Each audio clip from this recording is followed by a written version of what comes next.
नमस्ते सबैजनालाई स्वागत छ हाम्रो युट्युब च्यानल हिरा बुहारामा।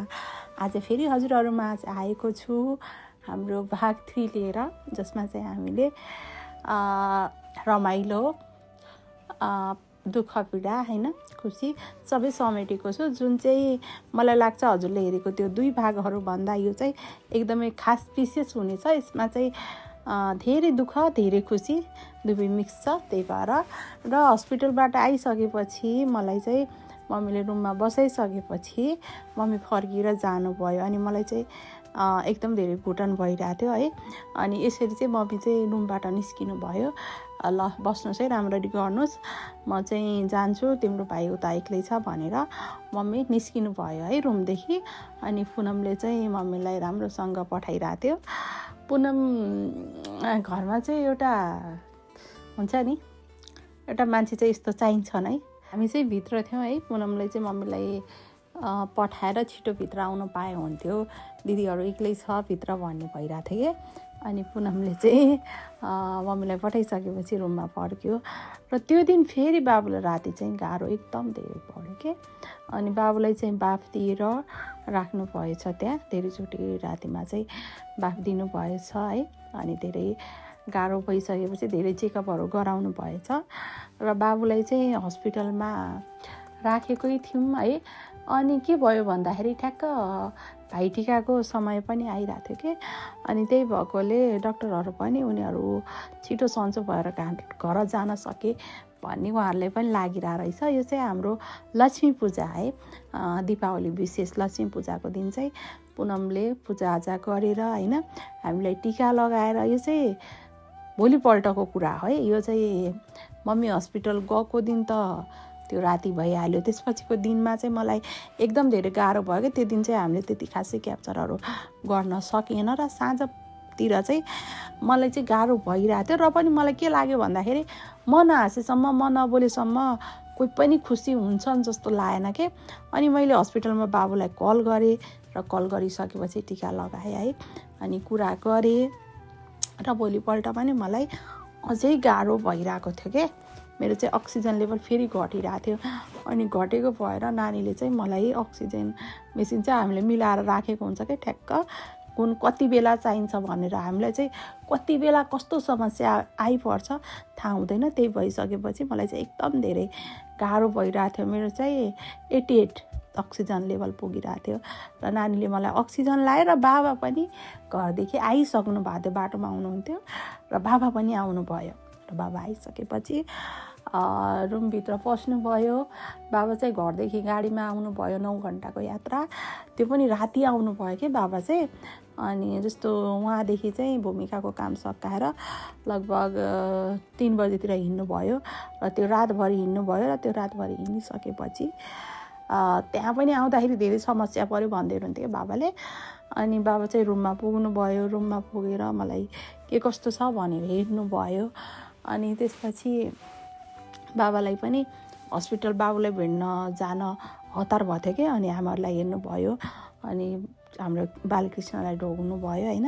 अनि ढोगिसकेपछि यहाँ एन्जलकोमा आएर एन्जललाई पनि के कस्तो छ भनेर सोध्नुभयो। बाबा चाहिँ हात खुट्टाहरू एकदम धेरै सफा गरेर मात्रै हाम्रो रुमतिर छिर्नुहुन्छ कि। किनकि हामीहरूले चाहिँ एकदम छिटो चाहिँ गाह्रो हुन्छ। हामीले कोरोनाको समयमा पनि यसरी राख्नुभएको नि बाबाले, त्यत्रो होइन। त्यो कोरोनाको टाइममा हामी कसैलाई पनि भएन कि कोरोना, सायद त्यति बेला कोरोना भएको भए म सास लिन सक्दैन थिएँ। 3 सालसम्म नसुत्ने टाइम भनेको मेरो त्यही हो कि। अनि त्यति बेला त्यो अवस्थामा थिएँ।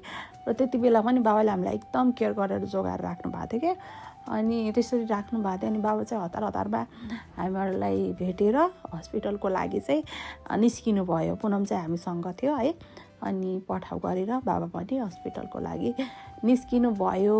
र हस्पिटलमा चाहिँ मम्मी, भाइ अनि हाम्रो रोशन भाइ उहाँहरू चाहिँ हस्पिटलमा हुनुहुन्थ्यो। र बाबा पुगिसक्नु भयो है। पुगेर अनि बाबुलाई चाहिँ भेट्दै हुनुहुन्छ। र लामो समयपछिको भेट हो यो चाहिँ।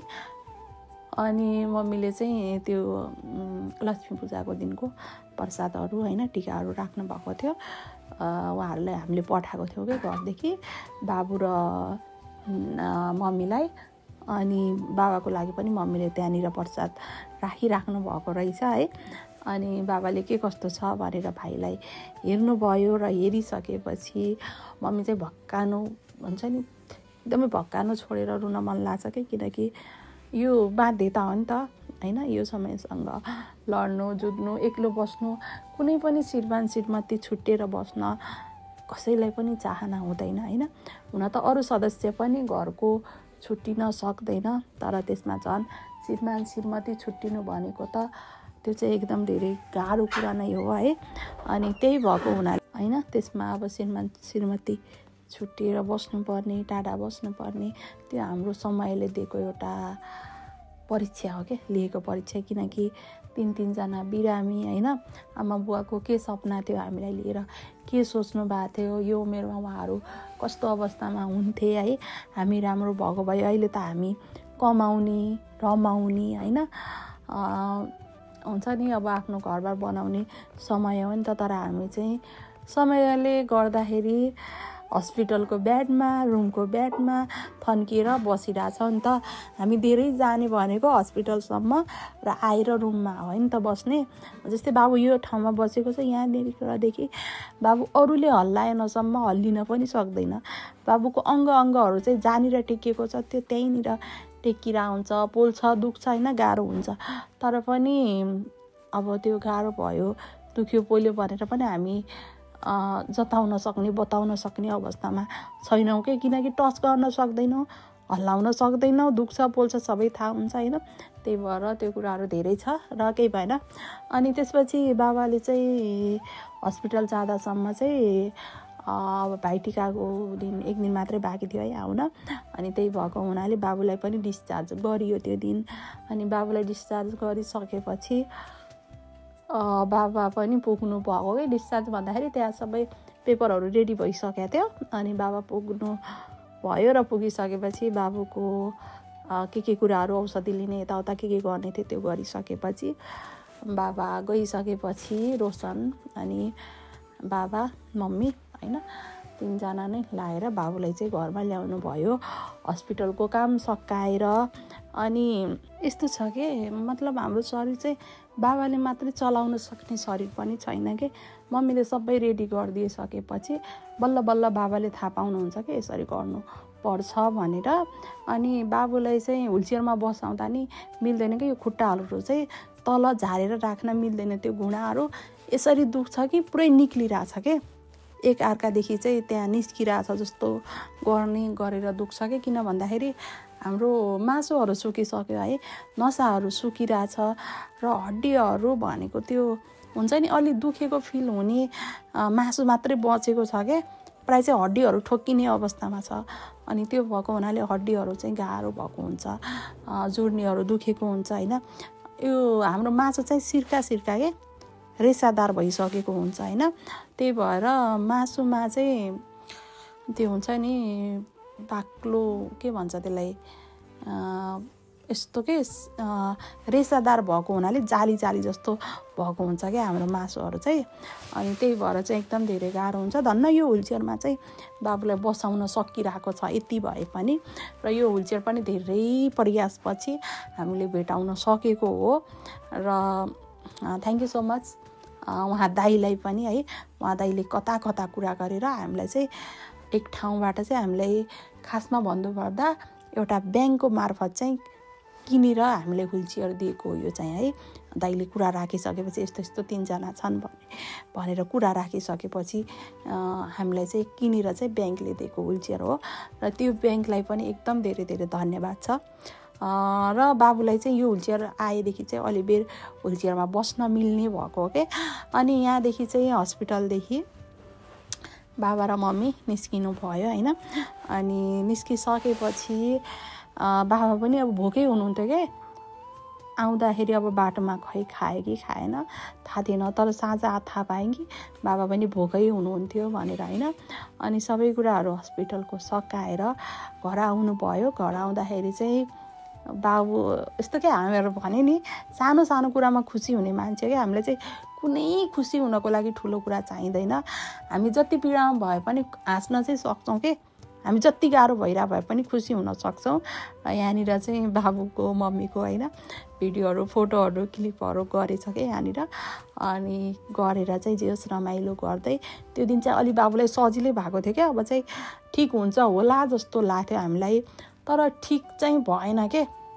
अहिले जुन अवस्था छ नि त्यो हेर्दाखेरि बाबुलाई चाहिँ ठिक भएन। र बाबुलाई घर ल्याइसकेपछि बाबुलाई चाहिँ अझै गाह्रोले च्याप्यो कि। गाह्रोले च्याप्दाखेरि चाहिँ बाबुलाई चाहिँ खासमा आजभोलि चाहिँ निमोनिया भएको छ।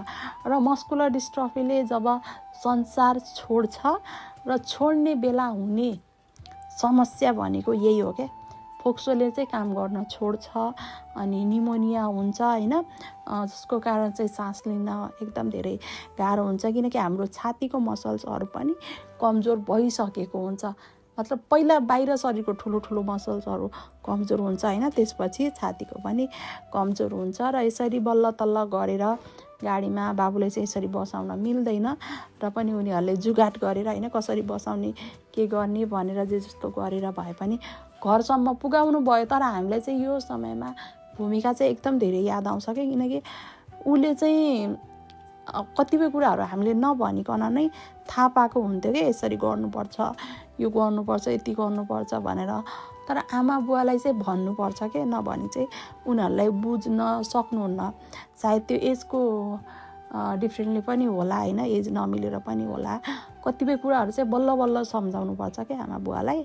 अनि बाबुलाई चाहिँ बल्ल बल्ल उ गरेर घर ल्याउनु भयो र एकदम यतिको आमा बुवा पाउने हामी भाग्यमानी हो। र त्यसमा यसपालि झन् हाम्रो यो दुःखमा पुनम, भरत, रोशन है हाम्रो भाइहरू बहिनी उहाँहरू भएर चाहिँ अझै हामीलाई यो चुनौतीसँग लड्न चाहिँ सहजता भयो कि। अनि बाबुलाई चाहिँ यसरी घरमा ल्याएँ। अनि धेरैजनाले पक्कै पनि यहाँ कपाल किन होला भन्ने पनि लागिरह होला। बाबुलाई चाहिँ कपाल पाल्ने चाहिँ एकदम धेरै सौक के। पहिलादेखि नै सानोदेखि नै मलाई के भन्थ्यो भन्दाखेरि दिदी म तिम्रो जत्रै कपाल पाल्छु है भन्थेँ क्या। अनि बाबु जन्मिँदा पनि जटा लिएर आएको हो है, जटामै आएको हो। जन्मिँदा पनि उसको जटाहरू नै थियो र उसले लगभग 5-6 वर्षको उमेरमा चाहिँ काटेको हो है कपाल। अनि त्यसपछि फेरि पालेको बाबुले, अहिले पालेको पाले नै भयो। र बाबुलाई चाहिँ कपाल पाल्न एकदम धेरै मनपर्छ। अनि बाबुलाई चाहिँ एकदम धेरै गाह्रो भएको छ क्या अहिले चाहिँ। र पनि आशा छ छिटै ठिक हुन्छ। बाबुलाई चाहिँ सक्दो मेरो साइडबाट चाहिँ म गर्छु। किनकि बाबु भनेको हाम्रो जीवनको यस्तो खुसी हो कि जसले चाहिँ हामीलाई खुसी दिन सक्छ के।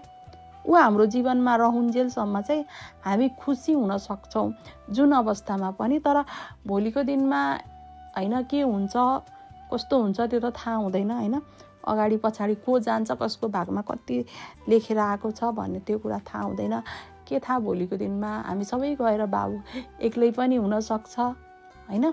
अनि के अरे अब म गएर होइन अरू ठिकै पनि हुन सक्छन्, अरू गएर म ठिकै पनि हुन सक्छु, आमा बुवा गएर हामी यस्तै पनि हुन सक्छौँ होइन, हामी गएर आमा बुवा यस्तै पनि हुन सक्छन्। तर त्यो भनेको भोलिको दिन हो र सकभर चाहिँ यो समयलाई चाहिँ कसरी जिउने भनेर हामीले जिउने प्रयास गरिरहेका छौँ। र त्यसमा तपाईँहरूको माया साथको त अब के कुरा गर्नु, के वर्णन गर्नु होइन। बाबा चाहिँ आधी बाटोबाट चाहिँ प्लेनमा आउनुभएको अनि उतादेखि चाहिँ बसमा आउनु भएको थियो र धनगढी आइसकेपछि गाउँबाट ल्याएको सामानहरू बसमा राखेर आफू चाहिँ प्लेनमा आउनुभएको। बाबुलाई एकदम धेरै गाह्रो भइरहेको थियो, मलाई पनि गाह्रो भइरहेको थियो नि त। त्यही भएर बाबा चाहिँ हतारमा आउनुभएको। अनि बस पार्कबाट भरत गएर सामानहरू ट्याक्सीमा हालेर पठाइदियो है। अनि बाबाले चाहिँ बिहानै मलाई उठाएर हातमुख धोएर ठ्याक्क रेडी गर्दै हुनुहुन्थ्यो र सामान पनि आइसकेको थियो। अनि आइसकेपछि बाबा चाहिँ सामान निकाल्न बाहिर निस्किनु भयो र धेरै कुराहरू ल्याउनु भएको थियो जुन चाहिँ यसपालि मैले क्याप्चर त्यति खासै गर्न सकिनँ के। पहिलाका दिनहरूमा चाहिँ तपाईँको बाबा गाउँदेखि आउनुभएको है, कति रमाइलो भिडियोहरू हाल्नुभएको थियो, कति धेरै सामानहरू ल्याउनु भएको थियो भन्नुहुन्थ्यो। तर यसपालि चाहिँ धेरै सामानहरू त ल्याउन पाउनु भएन, अलि आलु यस्तो यस्तो कुराहरू ल्याउनु भयो होइन। अनि रह्यो यो चाहिँ हाम्रो भाइटिका विशेष है।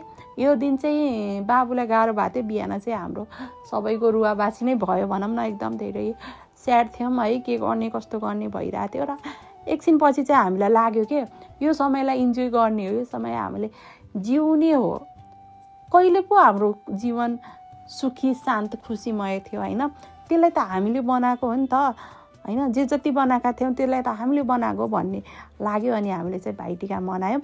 मम्मीको चाहिँ पहिलो भाइटिका हो अरे मम्मीले भन्नुभएको कि पहिला मम्मीको दाइ सानो हुँदा चाहिँ मम्मीहरूलाई भाइटिका भन्ने त्यस्तो खासै हुन्न थियो अरे है। अनि दाइ ठुलो भइसकेपछि दाइ बाहिर जानुभयो अनि मैले मनाएन भन्नुभएको थियो। अनि मम्मीको खुट्टा ढोक्नु भएको छ नि, उहाँ चाहिँ भरत भाइकै मेरो फुपूको छोरा, मम्मीको चाहिँ अङ्कलको छोरा। अनि भाइटिका लगाएको अनि एकछिन रमाइलो गऱ्यौँ। यत्रो दिनको हस्पिटलको दुःख होइन, कष्टहरू त्यो सबै बिर्सेर जे होस् एकछिनलाई भए पनि सबै मिलेर रमाइलो गऱ्यौँ।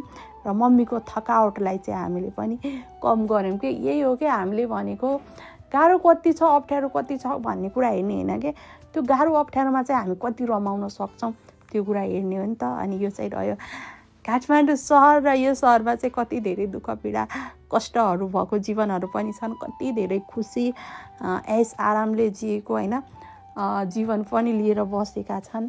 तर सायद प्राय सबैको मनमा सानो सानो पीडा त हुन्छ नै, तर अलि हामीलाई चाहिँ वज्रपात माथिबाट ठुलो परेको भएर मात्रै अलि हाम्रो जीवन गाह्रो देखिएको, तर हामीलाई चाहिँ गाह्रो लाग्दैन फेरि अहिले। अनि झन् त्यसमा हजुरहरूको माया छ, त्यही भएर गाह्रो अप्ठ्यारो लाग्दैन। र सबैजनाले हाम्रो हिरा बुहारा युट्युब च्यानललाई सब्सक्राइब गर्नुहोला। हिरा बुहारा फेसबुक पेज, हिरा बुहारा टिकटक पेजहरू छन् जहाँ पनि हजुरहरूले यही नाम यही प्रोफाइल फोटो देख्नुहुनेछ र सबै ठाउँमा जोडिएर हजुरहरूले माया आशीर्वाद दिनुहोला। र फेरि पनि म अरू दिन हजुरहरूमा आउने छु यस्तै भिडियोहरू ल्याएर दुःख सुख खुसी रमाइलो होइन सबै कुराहरू हजुरहरूमा ल्याएर आउने छु। र हाम्रो परिवार भएर जुन हजुरहरू बस्नु भएको छ त्यो नै एकदम धेरै खुसी लाग्छ। र सबैजनाले सब्सक्राइब चाहिँ गर्न नछुटाउनु होला। र धेरै माया धेरै सम्झना, love you all, miss you, धेरै सम्झेको छु।